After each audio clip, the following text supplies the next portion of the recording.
नमस्कार दोस्तों, धार्मिक कहानियाँ पूरा जरूर सुने। कौन है प्राचीन भारत का सर्वश्रेष्ठ धनुर्धर? जानिए रहस्य। धनुर्धर तो बहुत हुए हैं, लेकिन एक ऐसा भी धनुर्धर था जिसकी विद्या से भगवान कृष्ण भी सतर्क हो गए थे।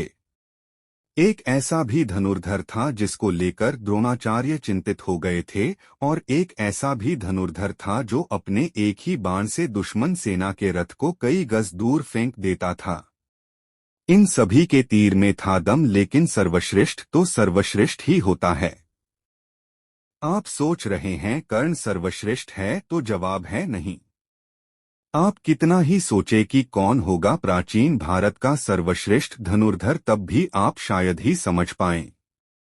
आप सोच रहे होंगे कि यह बात जरूर अर्जुन या एकलव्य के बारे में की जा रही होगी। नहीं, धनुर्धर तो बहुत हुए, लेकिन उस जैसा धनुर्धर आज तक नहीं हुआ और भविष्य में भी कभी नहीं होगा। आओ जानने हैं कि अंतिम क्रम से पहले क्रम के धनुर्धर के बारे में, अर्थात पहले हम बताएंगे सबसे कमजोर धनुर्धर के बारे में, फिर अंत में बताएंगे सर्वश्रेष्ठ धनुर्धर के बारे में। हालांकि सर्वश्रेष्ठ का चयन करने का अधिकार हमें नहीं है, हम तो बस उनकी शक्ति के बारे में जानकर ऐसा कर रहे हैं। प्रत्येक व्यक्ति के अनुसार सर्वश्रेष्ठ का क्रम अलग अलग हो सकता है। प्राचीन भारत में हुए हजारों धनुर्धरों में सर्वश्रेष्ठ कौन था? यहाँ प्रस्तुत है दुनिया के 8 सर्वश्रेष्ठ धनुर्धरों के बारे में संक्षिप्त जानकारी। पहला धनुर्धर अर्जुन। 5 पांडवों में से एक अर्जुन की धनुष विद्या भी जग प्रसिद्ध थी। गुरु द्रोण के श्रेष्ठ शिष्यों में से एक थे अर्जुन। द्रोण ने अर्जुन को धनुष सिखाते वक्त वचन दिया था कि तुमसे श्रेष्ठ इस संसार में कोई धनुर्धर नहीं होगा। अर्जुन के धनुष की टंकार से पूरा युद्ध क्षेत्र गूंज उठता था। रथ पर सवार कृष्ण और अर्जुन को देखने के लिए देवता भी स्वर्ग से उतर गए थे। लेकिन अर्जुन से भी श्रेष्ठ कोई था जिसे दुनिया अर्जुन से श्रेष्ठ मानती है। अर्जुन से भी अधिक सर्वश्रेष्ठ धनुर्धर एकलव्य। गुरु द्रोण की मूर्ति बनाकर मूर्ति के समक्ष एकलव्य ने धनुष विद्या सीखी थी। गुरु द्रोण को जब इस बात का पता चला कि एकलव्य अर्जुन से भी श्रेष्ठ धनुष बाण चलाना सीख गया है, तो उन्होंने एकलव्य से पूछा कि तुमने यह विद्या कहाँ से सीखी? इस पर एकलव्य ने कहा, गुरुवर, मैंने आपको ही गुरु मानकर आपकी मूर्ति के समक्ष यह विद्या को हासिल किया था। इस बात पर द्रोण ने कहा कि तब तो हम गुरु दक्षिणा के हकदार हैं। एकलव्य यह सुनकर प्रसन्न हो गया और कहने लगा, मांगिए गुरुदेव, क्या चाहिए? द्रोण ने कहा कि तुम जिस हाथ से प्रत्यंचा चढ़ाते हो, मुझे उस हाथ का अंगूठा चाहिए। अर्जुन को दिए वचन की रक्षा के लिए ही उन्होंने एकलव्य से उसका अंगूठा मांग लिया था। एकलव्य से भी अधिक सर्वश्रेष्ठ धनुर्धर कर्ण। वैसे तो महाभारत काल में सैकड़ों योद्धा हुए हैं, लेकिन कहते हैं कि युद्ध में कर्ण जैसा कोई धनुर्धर नहीं था।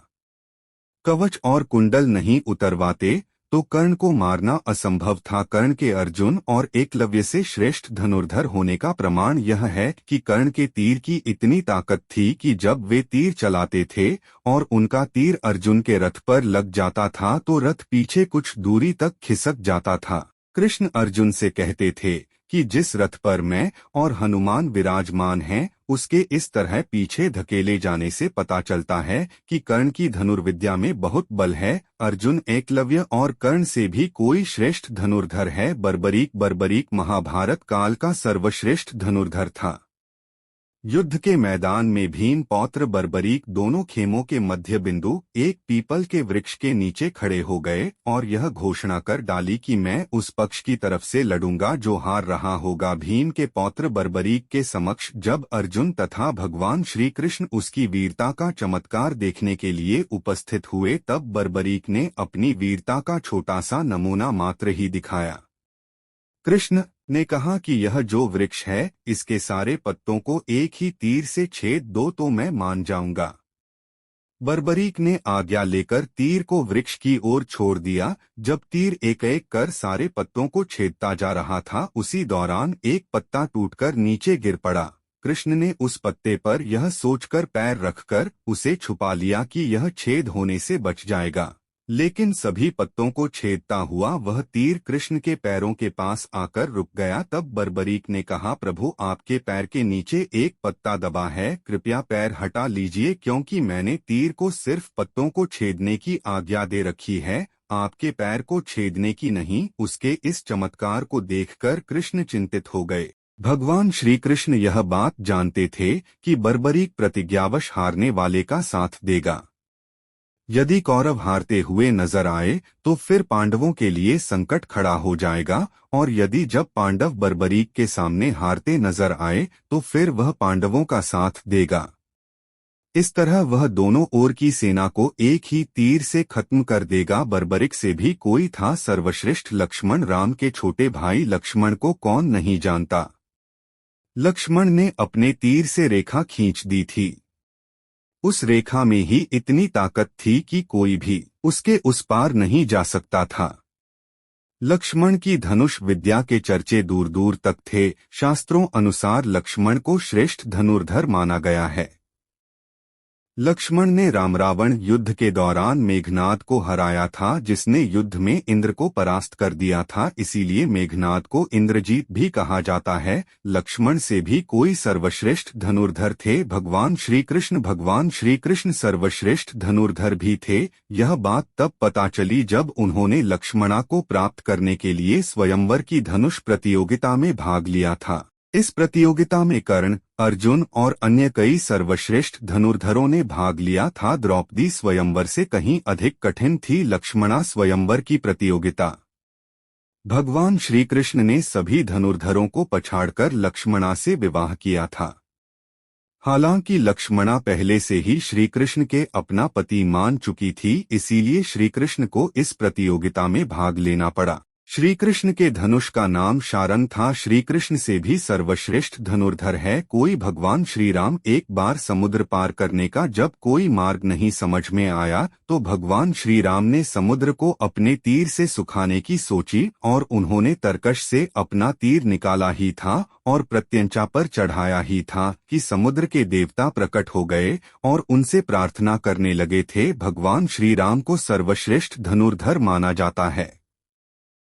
हालांकि उन्होंने अपने धनुष और बाण का उपयोग बहुत मुश्किल वक्त में ही किया। विनय न मानत जल्द ही जड़ गए, 3 दिन बीती। बोले राम सकोप, तब भय बिनु होई न प्रीति 57। भावार्थ, इधर 3 दिन बीत गए किंतु जड़ समुद्र विनय नहीं मानता।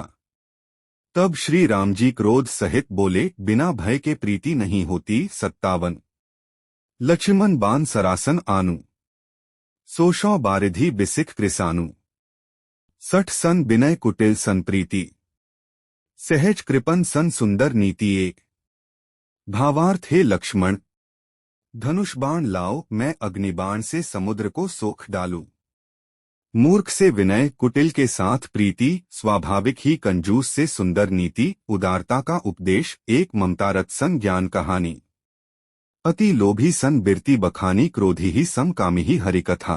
उसर 20 बय फल जथा। 2 भावार्थ, ममता में फंसे हुए मनुष्य से ज्ञान की कथा, अत्यंत लोभी से वैराग्य का वर्णन, क्रोधी से शम शांति की बात और कामी से भगवान की कथा। इनका वैसा ही फल होता है जैसा उसर में 20 बोने से होता है, अर्थात उसर में 20 बोने की भांति यह सब व्यर्थ जाता है। 2 सुंदरकांड, रामचरित मानस। अंत में जानिए प्राचीन भारत के सर्वश्रेष्ठ धनुर्धर भगवान शंकर। संपूर्ण धर्म, योग और विद्याओं की शुरुआत भगवान शंकर से होती है और उसका अंत भी उन्हीं पर होता है। भगवान शंकर ने इस धनुष से त्रिपुरासुर को मारा था। त्रिपुरासुर अर्थात 3 महाशक्तिशाली और ब्रह्मा से अमरता का वरदान प्राप्त असुर थे। शिव ने जिस धनुष को बनाया था उसकी टंकार से ही बादल फट जाते थे और पर्वत हिलने लगते थे। ऐसा लगता था मानो भूकंप आ गया हो। यह धनुष बहुत ही शक्तिशाली था। इसी के एक तीर से त्रिपुरासुर की 3 नगरियों को ध्वस्त कर दिया गया था। इस धनुष का नाम पिनाक था। देवी और देवताओं के काल की समाप्ति के बाद इस धनुष को देवरात को सौंप दिया गया था। उल्लेखनीय है कि राजा दक्ष के यज्ञ में यज्ञ का भाग शिव को नहीं देने के कारण भगवान शंकर बहुत क्रोधित हो गए थे और उन्होंने सभी देवताओं को अपने पिनाक धनुष से नष्ट करने की ठानी। एक टंकार से धरती का वातावरण भयानक हो गया। बड़ी मुश्किल से उनका क्रोध शांत किया गया। तब उन्होंने यह धनुष देवताओं को दे दिया। देवताओं ने राजा जनक के पूर्वज देवराज इंद्र को दे दिया। राजा जनक के पूर्वजों में निमि के ज्येष्ठ पुत्र देवराज थे। शिवधनुष उन्हीं की धरोहर स्वरूप राजा जनक के पास सुरक्षित था। इस धनुष को भगवान शंकर ने स्वयं अपने हाथों से बनाया था। उनके इस विशालकाय धनुष को कोई भी उठाने की क्षमता नहीं रखता था, लेकिन भगवान राम ने इसे उठाकर इसकी प्रत्यंचा चढ़ाई और इसे एक झटके में तोड़ दिया। प्रभु श्री राम की जय होए है, वही जो राम रचि राखा को करे तरफ बढ़ाए साखा। दोस्तों, ऐसे धार्मिक कहानियाँ जानने के लिए हमारे YouTube चैनल को लाइक और सब्सक्राइब करना ना भूलें।